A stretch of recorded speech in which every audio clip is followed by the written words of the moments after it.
အားလုံးပဲမင်္ဂလာပါဒီကနေ့မှာလေ့လာရမယ့်စာအုပ်လေးကတော့စာရေးသူ Eric Bin Hogger ရေးသားထားတဲ့ The Origin of Wealth ဆိုတဲ့စာအုပ်လေးအနှစ်ချုပ်ကိုတင်ဆက်ပေးသွားမှာပဲဖြစ်ပါတယ်စီးပွားရေးဈေးကွက်နဲ့ဥစ္စာဓနတွေဟာလူသားတွေဖန်တီးခဲ့သမျှထဲမှာအရှုပ်ထွေးဆုံးအရာတွေလို့ပြောနိုင်ပါတယ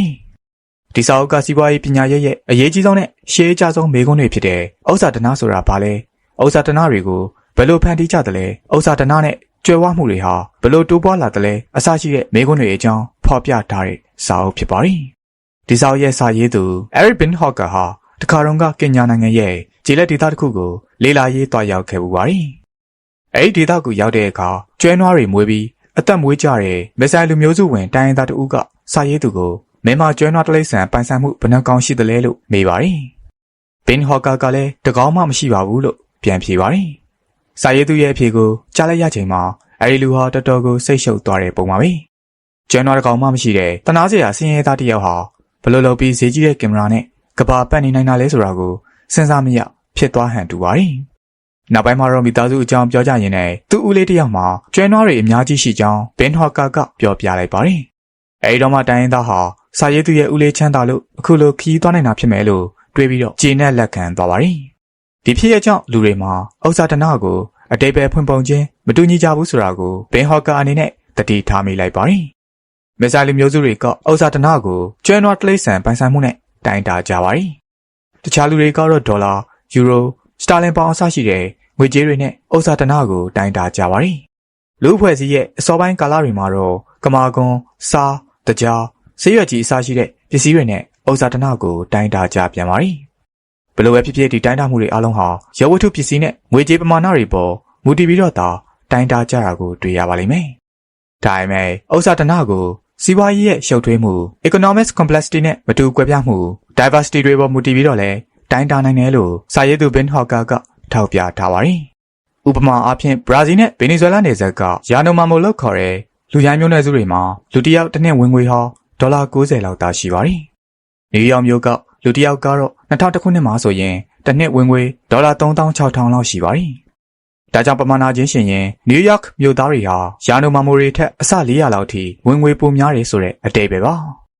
ဒါပေမဲ့သူတို့နှစ်အုပ်စုရဲ့ဝယ်ယူနိုင်မှုနဲ့ရောင်းချနိုင်မှုတွေကိုနှိုင်းယှဉ်ကြည့်ရင်တော့ဒီထက်မကပိုပြီးကွာခြားတာကိုတွေ့ရပါလိမ့်မယ်ဥပမာအားဖြင့်ဈေးဆိုင်တွေမှာဆိုင်ပေါ်တင်ထားတဲ့ပစ္စည်းအမယ်တွေကို stock keeping units SKU လို့ခေါ်ကြပါတယ်ဆိုင်မှာဂျင်မောက်မီ9မျိုးရှိတယ်ဆိုရင် 5SKU လို့ခေါ်ပါတယ်ဒီတိုင်းတာမှုနဲ့ဆိုရင်တော့ယာနိုမာမိုရီမှာ SKU ထောင်ခဏလောက်ပဲရှိပြီးနယူးယောက်မြို့သားတွေမှာတော့ SKU ဘီလီယံနဲ့ချီပြီးရှိပါတယ်ဒါကြောင့်ယာနိုမာမိုလူမျိုးစုတွေနဲ့နယူးယောက်မြို့သူမျိုးသားတွေဟာပမာဏ quantity ချင်းရှင်ရင်ကျွယ်ဝမှုချင်းအဆ400လောက်ပဲကွာပေမဲ့စီးပွားရေးရဲ့ရှုပ်ထွေးမှုနဲ့မတူကွဲပြားမှုချင်းရှင်ရင်တော့ဥစ္စာဓနချင်းအဆပေါင်းဘီလီယံနဲ့ချီပြီးကွာခြားသွားတာကိုတွေ့ရမှာဖြစ်ပါတယ်ယာနိုမာမိုရီရဲ့ကြွယ်ဝချမ်းသာမှုအဆင့်ဟာလွန်ခဲ့တဲ့နှစ်ပေါင်း1000ခွဲလောက်ကဘိုးဘေးတွေလောက်ပဲရှိတယ်လို့ Bin Hogger ကဆိုပါတယ်။တနည်းအားဖြင့်လူသားတွေဟာ SKU ထောင်ကနန်းကနေဘီလီယံပေါင်းများစွာဖြစ်လာဖို့အတွက်နှစ်ပေါင်း1000ခွဲလောက်အချိန်ယူခဲ့ရတယ်လို့ပြောရမှာဖြစ်ပါတယ်။အဲဒီတုန်းကလူသားတွေရဲ့ဥစ္စာဓနဟာတိုးတက်မှုနှုန်းနှေးကွေးတာကြောင့်1950ခုနှစ်လောက်အထိလူတစ်ယောက်ရဲ့ GDP ဟာဒေါ်လာ180လောက်ပဲရှိခဲ့ပါတယ်။ဒါပေမဲ့နောက်ထပ်နှစ်ပေါင်း250ကြာအပြီးမှာတော့ကမ္ဘာကြီးရဲ့ GDP ဟာ38ဆလောက်တက်လာပြီးဒေါ်လာ6600လောက်အထိဖြစ်လာခဲ့ပါတယ်။နယူးယောက်လိုတိုးတက်တဲ့မြို့တွေရဲ့ GDP ကတော့ပိုပြီးတောင်မြင့်မားပါသေးတယ်။လူသားတွေရဲ့ဥစ္စာဓန69%ကိုလူသမိုင်းရဲ့3.01%လောက်အတွင်းမှာတင်တည်ဆောက်နိုင်ခဲ့တယ်လို့ပြောရမှာပဲ။ဒါဆိုရင်1950ခုနှစ်နောက်ပိုင်းမှာဥစ္စာဓနတွေဘာကြောင့်အရှိန်အဟုန်နဲ့ပေါက်ကွဲခဲ့တာပါလဲ။ဥစ္စာဓနတွေကိုဘယ်အရာတွေကမောင်းနှင်နေတာပါလဲ။ဥစ္စာဓနအသစ်ဖြစ်ပေါ်မှုတွေရဲ့ဥစ္စာ origin of wealth ဟာဘယ်နေရပါလဲ။စာရဲ့မေးခွန်းတွေကိုတော့ဒီစာအုပ်မှာ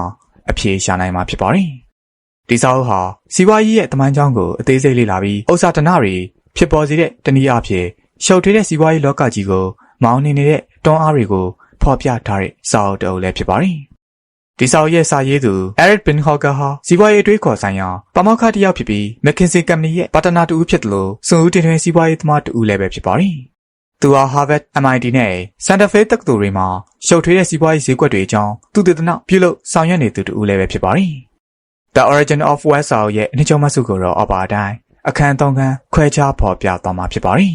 ။ပထမအခန်း ဩဇာတနာဤအဦးအစနှင့်တမျိုးကျဘောဂဗေဒဒုတိယအခန်းဩဇာတနာဤအဦးအစနှင့်ရှုပ်ထွေးဘောဂဗေဒတတိယအခန်းဩဇာတနာကိုဖန်တီးပေးသောစင်ကဲပြောင်းလဲမှုများ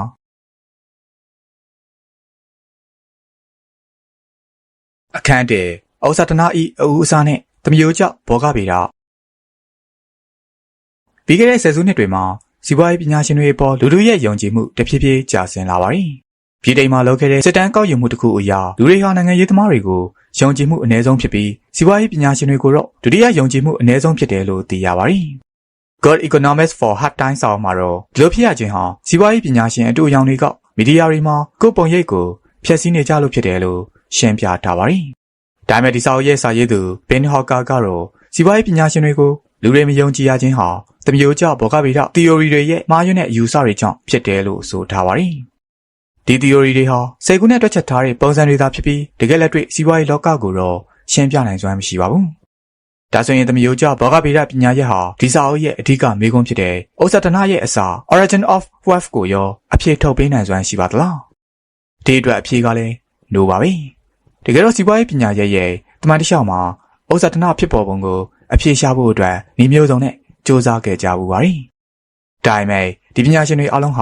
စစ်မှန်တဲ့အဖြေတော့မရခဲ့ကြပါဘူး။ဒါနဲ့ပတ်သက်ပြီးပိုနားလည်ဖို့အတွက်ဒီပညာရှင်တွေရဲ့ကြိုးပမ်းမှုတွေနဲ့ထင်မြင်ယူဆချက်တွေကိုအကျဉ်းချုပ်ပြီးသုံးသပ်ကြည့်ကြရအောင်ပါ။ပထမဆုံး Adam Smith နဲ့စပါမယ်။ Smith ဟာစီးပွားရေးပညာရဲ့ဖွံ့ဖြိုးတိုးတက်မှုအတွက်အဓိကကျတဲ့အခန်းကဏ္ဍကနေပါဝင်ဆောင်ရွက်ခဲ့သူတစ်ယောက်ပါ။သူရေးခဲ့တဲ့ The Wealth of Nations စာအုပ်မှာ Smith ဟာမေးခွန်းနှစ်ခုကိုအဖြေထုတ်ပေးခဲ့ပါတယ်။ပထမမေးခွန်းကဩဇာတနာကိုဘယ်လိုဖန်တီးသလဲဆိုတဲ့မေးခွန်းဖြစ်ပြီးဒုတိယမေးခွန်းကတော့ဩဇာတနာကိုဘယ်လိုဖြန့်ဝေသလဲဆိုတဲ့မေးခွန်းဖြစ်ပါတယ်။ဒီမေးခွန်းတွေဟ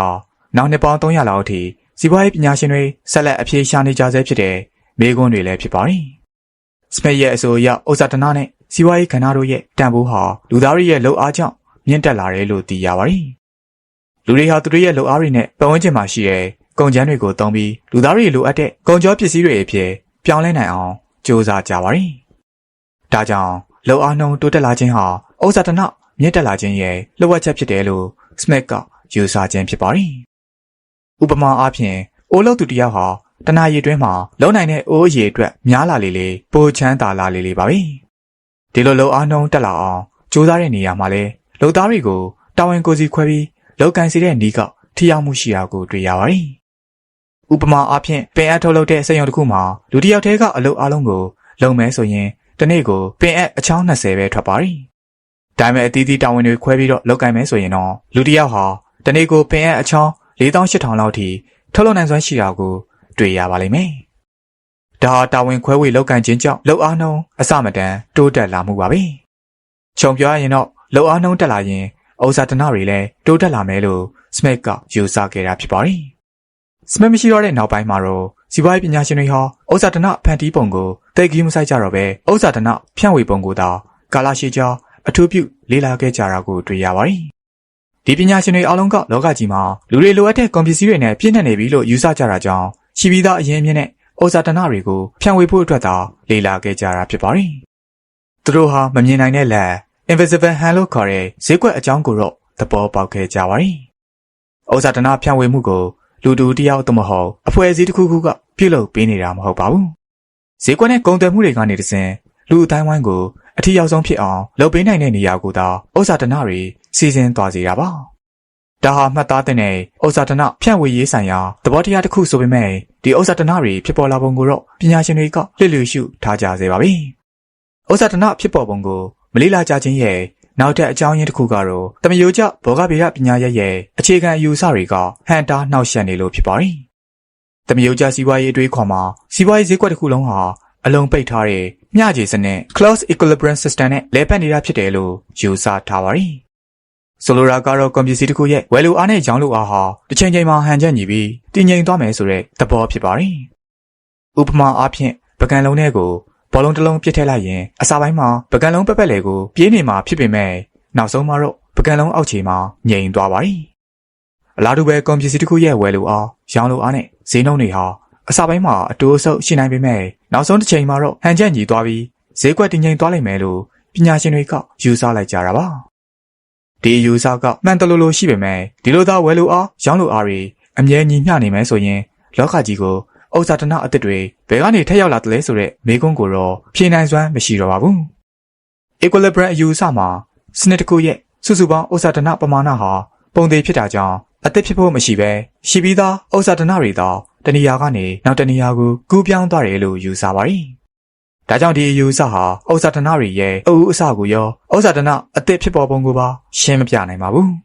။ Equilibrium ယူဆဟာပြောင်းလဲလာတဲ့စီးပွားရေးဈေးကွက်ကိုရှင်းပြနိုင်စွမ်းမရှိကြောင်းကိုလည်းပညာရှင်တွေသတိထားမိကြတာအချိန်တော်တော်ကြာခဲ့ပါပြီ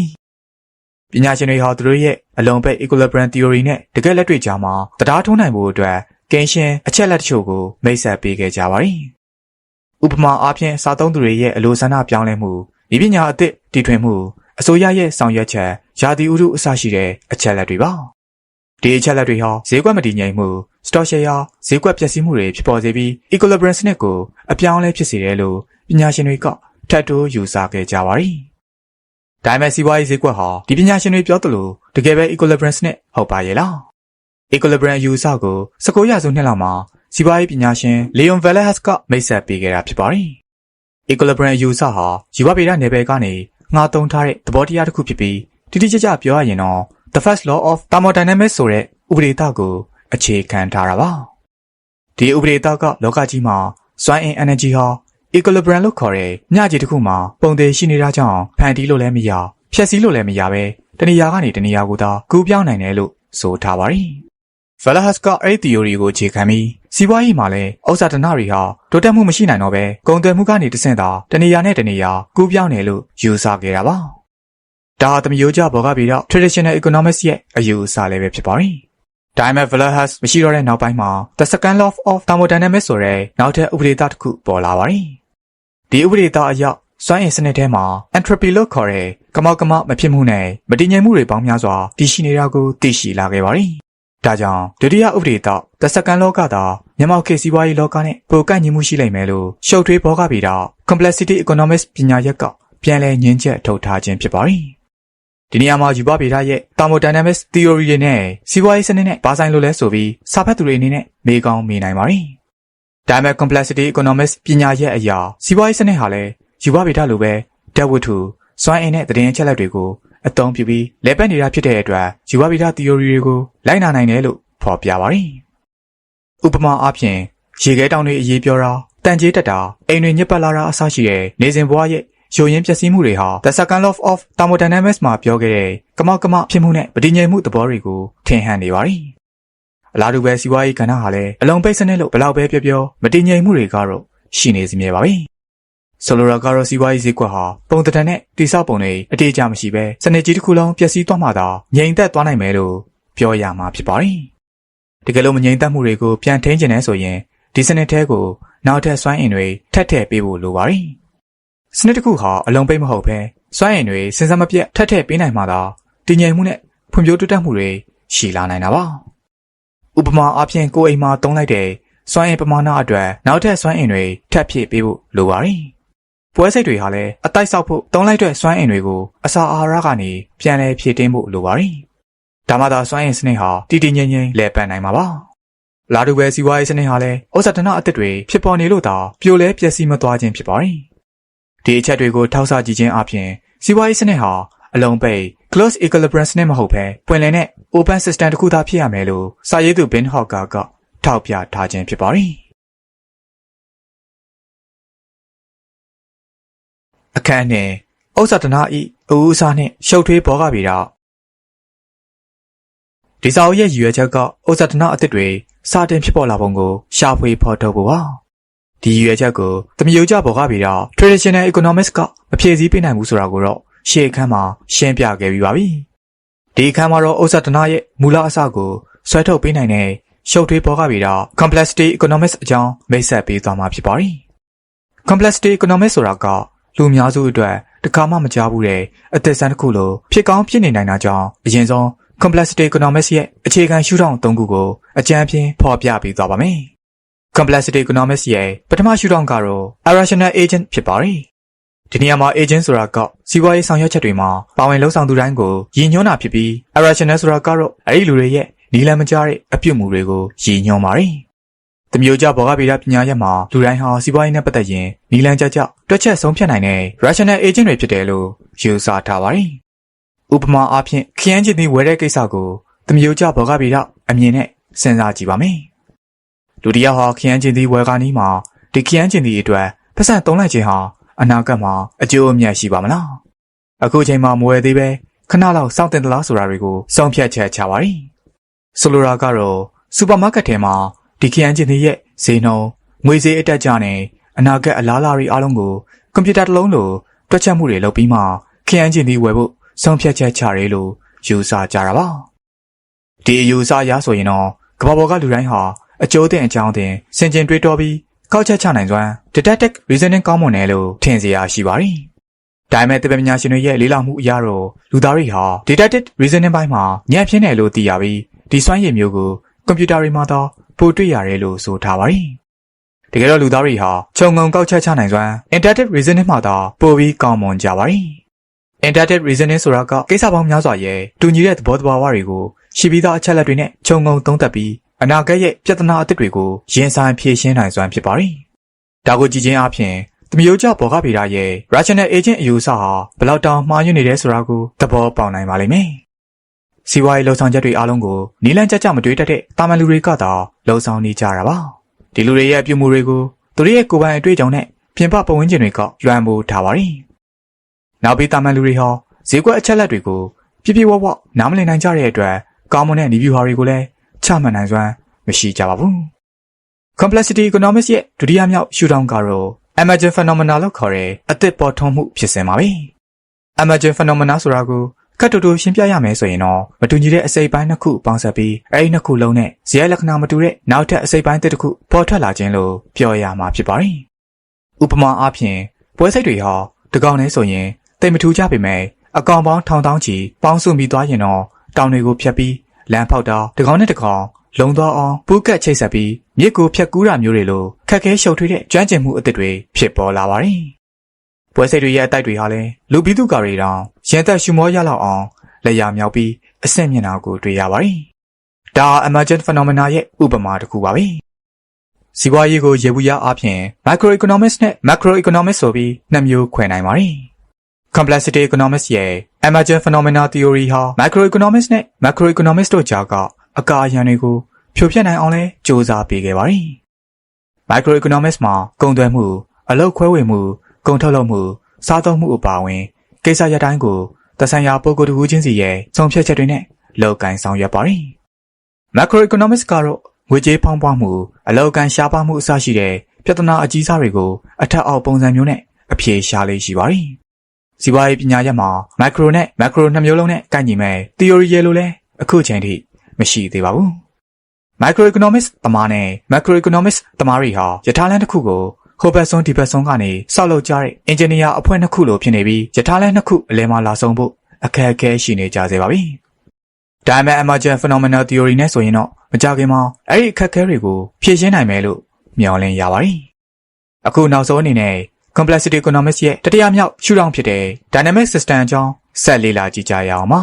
။ dynamic system ဆိုတာကတော့ equilibrium ရဲ့စန့်ကျင်ဘက်ဖြစ်တဲ့ပြောင်းလဲရွေ့လျားမှုတွေကိုဆိုလိုတာပါ။စီးပွားရေးကဏ္ဍရဲ့ dynamic system ကိုနားလည်ဖို့အတွက် feedback loop နဲ့ time delays လို့ခေါ်တဲ့သဘောတရားနှစ်ခုကိုအရင်လေ့လာဖို့လိုအပ်ပါတယ်။ feedback loop ဆိုတာကဈေးကွက်နဲ့စားသုံးသူတွေရဲ့တုံ့ပြန်မှုတန်တရားကိုဆိုလိုတာဖြစ်ပြီးဒီနေရာမှာလဲ negative feedback နဲ့ positive feedback ဆိုပြီးနှစ်မျိုးထပ်ကွဲပါတယ်။ negative feedback ကိုအခန်းအပူချိန်ထိန်းညှိပေးတဲ့ thermostat နဲ့ဥပမာပေးလို့ရပါတယ်။အခန်းထဲမှာအပူချိန်ကြာပြီးအရန်အေးလာပြီးဆိုရင် thermostat ဟာအပူပေးစက်ကိုဖွင့်လိုက်ပါလိမ့်မယ်။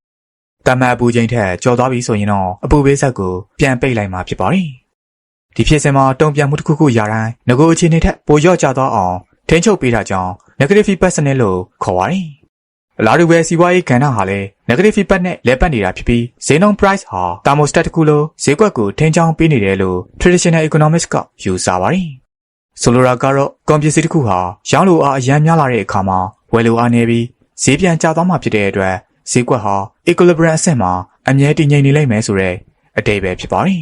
။ဒါပေမဲ့ complexity economics ကတော့နောက်ထပ် feedback စနစ်တစ်ခုဖြစ်တဲ့ positive feedback loop ကိုမိတ်ဆက်ပေးလိုက်ပါတယ်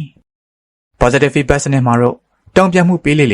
ေရှည်ရင်ဆွဲအခြေအနေထက်ပိုအားကောင်းလာလေပါပဲ။ဥပမာအားဖြင့်ဘဏ်တွေကိုမယုံလို့လူတွေကပတ်စံပြန်ထုတ်ကြတဲ့ဖြစ်ရမျိုးကိုကြည့်ပါ။လူတွေကဘဏ်တွေကိုမယုံလေဘဏ်ရှိမှပတ်စံထုတ်ဖို့တန်းစီနေသူတွေပိုများလာလေဖြစ်ပြီးအဲ့ဒီလူတန်းကြီးကိုမြင်တဲ့တခြားလူတွေကလည်းကြောင်အားလန့်အားနဲ့ပတ်စံပြန်ထုတ်ဖို့ထပ်ကြိုးစားလာကြလေဖြစ်ပါရင်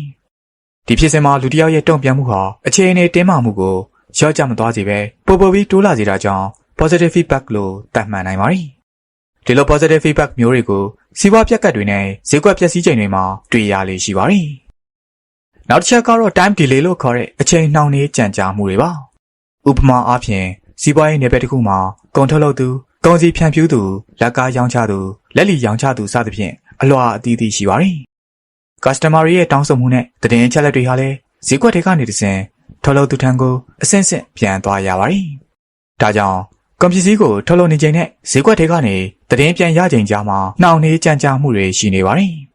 ်အဲဒီအချိန်အတွင်းမှာ customer တွေဟာသူတို့လိုအပ်တဲ့ကုန်ပစ္စည်းကိုတခြားထုတ်လုပ်သူတဦးစီကနေရရှိသွားနိုင်တာကြောင့်ထုတ်လုပ်သူတွေဟာပစ္စည်းတွေထုတ်ပြီးကမှဝယ်လိုအားမရှိတော့တာမျိုးတွေနဲ့ကြုံရနိုင်ပါတယ်။တချို့ထုတ်လုပ်သူတွေဟာတိုင်းဒီလေးကိုသတိမထားမိပဲဈေးကွက်အချက်လက်ကိုအယုံလွန်မိတာကြောင့်ပစ္စည်းတွေအများကြီးထုတ်မိပြီးကိုရောင်ထဲမှာပုံနေတာပစ္စည်းတွေမလုံလောက်ပဲပြန်လက်သွားတာမျိုးတွေဖြစ်လေရှိကြပါတယ်။ဒါကြောင့် traditional economics ကပြောတဲ့ဝယ်လိုအားနဲ့ရောင်းလိုအားမျှခြေ equilibrium ဆိုတာမျိုးဟာတကယ်လက်တွေမှာဘယ်တော့မှမဖြစ်နိုင်ပါဘူး။စီးပွားရေးလောကတွေကကုန်သည်အလုံးဟာဈေးကွက်အချက်လက်ပေါ်မူတည်ပြီးလှုပ်ရှားနေကြတာကြောင့်ရောင်းလိုအားများသွားလိုက်ဝယ်လိုအားများသွားလိုက်ဖြစ်နေတဲ့ boom bust တန်တရားနဲ့ပဲလဲပတ်နေကြရအောင်မှာဖြစ်ပါတယ်။ complexity economics ရဲ့ feedback loop နဲ့ time delay သဘောတရားတွေကိုနားလည်လိုက်ပြီးဆိုတာနဲ့စီးပွားပြက်ကနဲ့ဈေးကွက်မတည်ငြိမ်မှုလိုပြဿနာအများစုကိုလည်းအလိုလိုရှင်းပြပြီးသားဖြစ်သွားတာကိုတွေ့ရမှာဖြစ်ပါတယ်။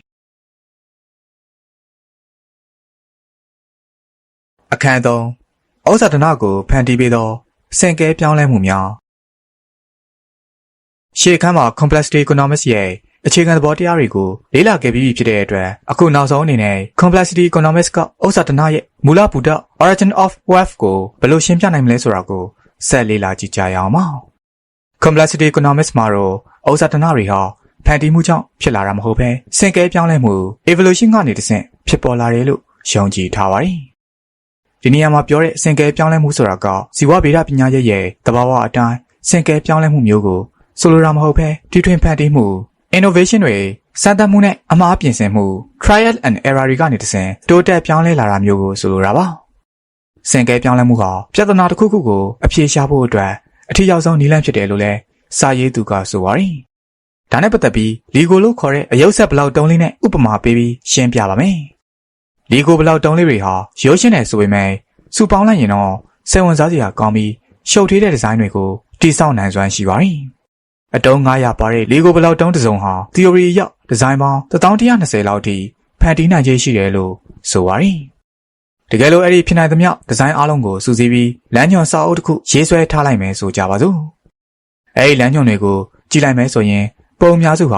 စိတ်ဝင်စားစရာမကောင်းပဲပြင်းစရာကောင်းတဲ့ပုံတွေဖြစ်နေတာကိုတွေ့ရပါလိမ့်မယ်ဒါပေမဲ့အဲ့ဒီပုံတွေထဲမှာမြင်းပုံတွေအကသရင်ပုံတွေနဲ့နန်းတော်ပုံတွေလိုမျိုးစိတ်ဝင်စားစရာကောင်းတဲ့ပုံတွေလည်းအနည်းအကျဉ်းပါဝင်နေနိုင်ပါတယ်ဒါဆိုရင်တောင်းနဲ့ချီတဲ့ပုံအများကြီးတွေကနေစိတ်ဝင်စားစရာကောင်းတဲ့ပုံတွေကိုလင်းလင်းမြန်မြန်ရွေးထုတ်ဖို့အတွက် evolution လို့ခေါ်တဲ့စင်ကဲပြောင်းလဲမှုလုပ်ငန်းစဉ်ကိုအသုံးပြုနိုင်ပါတယ်ပထမဆုံးအနေနဲ့ဒီလုပ်ငန်းစဉ်မှာပါဝင်မဲ့ကလေး2ယောက်ကိုရှာဖွေလိုက်ပါတစ်ယောက်ကိုအယုတ်ဆက်ခိုင်းပြီးနောက်တစ်ယောက်ကိုတော့ဒိုင်လူကြီးလောက်ခိုင်းပါဒီနေရာမှာအယုတ်ဆက်တဲ့ကလေးကို reader လို့ခေါ်ပြီးဒိုင်လုပ်တဲ့ကလေးကိုတော့ judge လို့သုံးနှုန်းပါမယ်အစာပိုင်းမှာ reader ကိုလမ်းညွှန်စာအုပ်ထဲကပုံတရားပြပြီးအဲ့ဒီပုံတွေအတိုင်းလိုက်ဆက်ခိုင်းပါ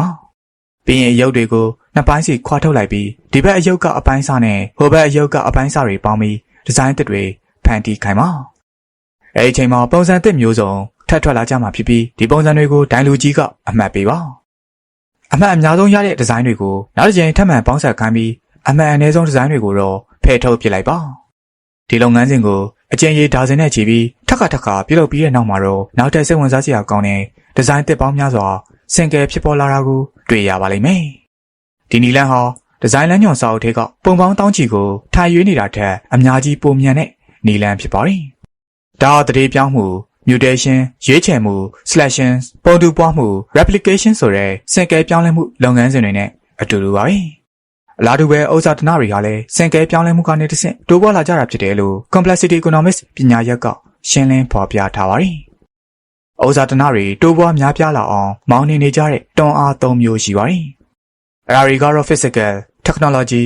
Social Technology, Business Design တို့ဖြစ်ကြပါတယ်။ Physical Technology ဆိုတာကတော့လူသားတွေအပေါ်သက်ရောက်မှုကြီးမားတဲ့ဤပညာအသစ်တွေကိုဆိုလိုတာပါ။ Social Technology ဆိုတာကတော့လူပေါင်းများစွာပူးပေါင်းပြီးအလုပ်လုပ်နိုင်မဲ့ဥပဒေတွေငွေကြေးအဆောက်အအုံတွေရှယ်ယာစနစ်တွေဖြစ်ပေါ်လာတာကိုဆိုလိုခြင်းဖြစ်ပါတယ်။ Business Design ဆိုတာကတော့ခုနက Physical နဲ့ Social Technology တွေကိုပေါင်းစပ်ပြီးထုတ်ကုန်သို့မဟုတ်ဝန်ဆောင်မှုတစ်ခုခုကိုထုတ်လုပ်ရောင်းချခြင်းဖြစ်ပါတယ်။ဥစ္စာတနရဲ့စင်ကဲပြောင်းလဲမှုမှာ Entrepreneurs လို့ခေါ်တဲ့စွန့်ဦးတီထွင်လုပ်ငန်းရှင်တွေဟာ Physical Technology နဲ့ Social Technology တွေကိုစီးပွားရေးလောကထဲမိတ်ဆက်ပေးပြီး Business Plan အသစ်တွေနဲ့အလုပ်လုပ်ကြပါလိမ့်မယ်။ဒီဖြစ်စဉ်ဟာသတိပြောင်းလဲမှု Mutation ဖြစ်စဉ်နဲ့အလားတူပါတယ်။ဒီလုပ်ငန်းစဉ်ရဲ့ဒိုင်လူကြီးကတော့ဈေးကွက် Market ဖြစ်ပါတယ်။ထုတ်ကုန်တစ်ခုခုဒီပညာတစ်ခုခုစီမံခန့်ခွဲမှုနည်းလမ်းတစ်ခုခုဟာ Customer ရဲ့လိုအပ်ချက်နဲ့ကိုက်ညီတယ်ဆိုရင်အဲဒီ Company နဲ့အဲဒီလုပ်ငန်းကိုရွေးချယ်ပြီးအဆင့်မြင့်တင်မှုနဲ့ပုံတူကူးမှုတွေပြုလုပ်ကြပါလိမ့်မယ်။တခြားထုတ်ကုန်ဒီပညာနဲ့စီမံခန့်ခွဲမှုနည်းလမ်းတွေကတော့ဈေးကွက်ထဲကနေဖယ်ထုတ်ခံလိုက်ရမှာပါ။အဲဒီလို Mutation, Selection နဲ့ Replication ဆိုတဲ့လုပ်ငန်းစဉ်ကိုအခြေခံပြီးလူသားတွေရဲ့နည်းပညာနဲ့စီးပွားရေးစီမံခန့်ခွဲပုံတွေဟာအဆင့်ဆင့်တိုးတက်ပြောင်းလဲလာကြတာဖြစ်ပါတယ်။ဒီစင်ကဲပြောင်းလဲမှုဖြစ်စဉ်မှာဥစ္စာတနတွေရုတ်တရက်ခုန်တက်သွားတာမျိုးလဲရှိတတ်ပါသေးတယ်။ဥပမာအားဖြင့်ခုနကပြောခဲ့တဲ့လီဂိုအယုတ်တုံးလေးတွေစနေတုံးမှာမထင်မှတ်ပဲအရန်ထူးခြားတဲ့ပုံစံတစ်ခုခုဖြစ်ပေါ်လာတာမျိုးပါပဲ။ဒါစင်ကဲပြောင်းလဲမှုရဲ့ခုံကျော်တိုးတက်သွားမှုပါပဲ။ Physical Technology နဲ့ Social Technology ဘိုင်းတွေမှာလည်းခုံကျော်တိုးတက်မှုတွေကိုကြုံရတတ်ပြီးအဲဒီတိုးတက်မှုမျိုးကို Technology Breakthrough နည်းပညာထိုးဖောက်ကျော်လွှားမှုလို့ခေါ်ကြပါတယ်။ Technology Breakthrough ဖြစ်လာချိန်မှာဈေးကွက်ဟာအဲဒီနည်းပညာကိုလင်းလင်းမြန်မြန်ရွေးချယ်ပြီးပုံတူကူးမှုနဲ့ချဲ့ထွင်းမှုတွေကိုလည်းအစာပေါင်းများစွာပြုလုပ်ပါလိမ့်မယ်။ဒီချိန်ထဲမှာပဲ Positive Feedback Loop ဖြစ်ပေါ်လာပြီးဒီနည်းပညာကနေတဆင့်နောက်ထပ်တီထွင်ဖန်တီးမှုပေါင်းများစွာစင်ကဲဖြစ်ပေါ်လာမှာပါ။ဥပမာအားဖြင့်1900ခုနှစ်မှာအီတလီလျှက်စစ်အင်ဂျင်နီယာဂွီလီယမ်မိုမာကိုနီဆိုသူဟာအတ္တလန်တစ်သမုဒ္ဒရာကိုဖြတ်ပြီးကျိုးမဲ့ကျေးနန်းပို့ဆောင်နိုင်ခဲ့ပါတယ်။ဒါပေမဲ့အဲ့ဒီချိန်တုန်းကဒီနည်းပညာကိုဘယ်သူကမှစိတ်ဝင်စားခဲ့ကြသလိုငွေကြေးအကျိုးအမြတ်ရရှိဖို့လည်းမဖြစ်နိုင်ဘူးလို့အားလုံးကယူဆခဲ့ကြပါတယ်။ဒါပေမဲ့ဈေးကွက် market ကဒိုင်လူကြီးလုပ်ပြီးနောက်ဆုံးပိတ်ဆုံးဖြတ်ချက်ကိုချမှတ်ပေးခဲ့တာကြောင့်ဒီနည်းပညာဟာလူသားတွေအပေါ်ကြီးမားတဲ့သက်ရောက်မှုဖြစ်ခဲ့ပြီး TV radar, mobile phone, ကျိုးမဲ့ internet အစရှိတဲ့နည်းပညာသစ်တွေကိုပါဖြစ်ပေါ်လာစေခဲ့ပါတယ်။ဒီနည်းပညာကြောင့်လူသားတွေရဲ့ယဉ်ကျေးမှုတလေးစီရိုက်ဖျော်ဖြေရေးကဏ္ဍနိုင်ငံရေးကဏ္ဍနဲ့စစ်ရေးနည်းဗျူဟာတွေလည်းအကြီးအကျယ်ပြောင်းလဲသွားခဲ့တာကိုတွေ့ရမှာဖြစ်ပါတယ်။ဒါဆိုရင်ဒီစာအုပ်ရဲ့အစပိုင်းမှာပြောခဲ့တဲ့1950ခုနှစ်နောက်ပိုင်းမှာဥစ္စာတနတွေဘာကြောင့်အကြီးအကျယ်တိုးတက်ပေါက်ကွဲခဲ့တယ်လဲဆိုတဲ့မေးခွန်းကိုပြန်စဉ်းစားကြည့်ကြရအောင်ပါ။သမိုင်းကိုပြန်ကြည့်လိုက်ရင်ထူးခြားတဲ့ခုံကျော်ပြောင်းလဲမှုနှစ်ခုကိုတွေ့ရပါလိမ့်မယ်။ပထမတစ်ခုက1500ခုနှစ်နောက်ပိုင်းမှာစတင်ခဲ့တဲ့သိပ္ပံပညာဖွံ့ဖြိုးတိုးတက်မှုဖြစ်ပြီးဒုတိယတစ်ခုကတော့ဈေးကွက်စီးပွားရေးစနစ် Market Economy ဖြစ်ပါတယ်။သိပ္ပံပညာတိုးတက်မှုဟာ Physical Technology ဘိုင်းဆိုင်ရာတိုးတက်ပြောင်းလဲမှုဖြစ်ပါတယ်။သိပ္ပံပညာဖွံ့ဖြိုးတိုးတက်လာပြီးမှ Trial and Error လို့ခေါ်တဲ့စမ်းသပ်လုပ်ကိုင်မှုတွေတိကျကောင်းမွန်လာတာကြောင့်နောက်ထပ် Physical Technology ပေါင်းများစွာကိုစင်ကဲဖြစ်ပေါ်စေခဲ့ပါတယ်။အဲဒီချိန်ကစပြီးလူသားတွေရဲ့နည်းပညာတိုးတက်မှုဟာလည်းတစ်နှစ်တစ်နှစ်ဇာဝါနှုန်းနဲ့တိုးတက်လာခဲ့တာကိုတွေ့ရပါတယ်။ဈေးကွက်စီးပွားရေးစနစ်ကတော့ Social Technology ဘိုင်းဆိုင်ရာတိုးတက်ပြောင်းလဲမှုပါ။ဈေးကွက်စီးပွားရေးစနစ်မရှိခင်တုန်းက Company တစ်ခုရဲ့တည်ရေးရှင်ရေးကိုအစိုးရကသာအဆုံးဖြတ်ပေးပါတယ်။ဈေးကွက်စီးပွားရေးစနစ်ပေါ်ထွက်လာပြီးနောက်မှာတော့လူတွေအတွက်အကျိုးရှိမဲ့ဒီပညာနဲ့ထုတ်ကုန်တွေကသာစင်ကဲပြောင်းလဲမှုမှာပြက်ပြက်သားသားအနိုင်ရရှိလာပြီးများပြားလာတဲ့ဥစ္စာတနနဲ့ကြွယ်ဝချမ်းသာမှုတွေကိုစုဆောင်းနိုင်စေခဲ့တာကိုတွေ့ရမှာပဲဖြစ်ပါတယ်ခင်ဗျာ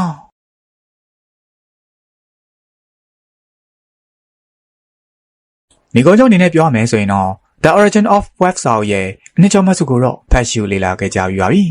ီဒီစာအုပ်ရဲ့ပထမခန်းမှာတော့တမျိုးကြောင့်ဘောဂဗေဒပညာရက်ကဥစ္စာတနရဲ့အဦးအစနဲ့ဥစ္စာတနတိုးပွားမှုတွေအကြောင်းရှင်းမပြနိုင်ပုံကိုလေ့လာခဲ့ရမှာဖြစ်ပါတယ်။ဒုတိယခန်းမှာတော့ Complexity Economics လို့ခေါ်တဲ့ရှုပ်ထွေးဘောဂဗေဒပညာရဲ့အကြောင်းမိတ်ဆက်တင်ပြပေးခဲ့ပါတယ်။တတိယခန်းမှာတော့စင်ကဲပြောင်းလဲမှုကနေတစ်ဆင့်ဥစ္စာတနတွေတိုးတက်များပြားလာပုံကို Complexity Economics ရှုထောင့်ကနေလေ့လာဖတ်ရှုခဲ့ရမှာဖြစ်ပါတယ်။ဒီစာအုပ်ကဘောဂဗေဒပညာရဲ့ဆိုင်ရာစာတမ်းတစ်ခုလိုဖြစ်နေတာကြောင့်စာအုပ်ထဲမှာပါတဲ့အချက်လက်ပိုင်းဆိုင်ရာနဲ့တတိပြချက်ပိုင်းဆိုင်ရာတွေအားလုံးကို ပြေဆုံးအောင်ဖော်ပြဖို့တော့မလွယ်ကူပါဘူး။ဒါကြောင့်စာဖတ်သူတွေအနေနဲ့ complexity economics အကြောင်းစိတ်ဝင်စားရဆိုရင်တော့မူရင်းစာအုပ်ကိုအချိန်ပေးပြီးဖတ်ရှုကြည့်သင့်တယ်လို့တိုက်တွန်းရင်း The Origin of Web စာအုပ်ရဲ့အနှစ်ချုပ်မှတ်စုကိုညီကုန်းချုပ်လိုက်ရပါတယ်ခင်ဗျာ။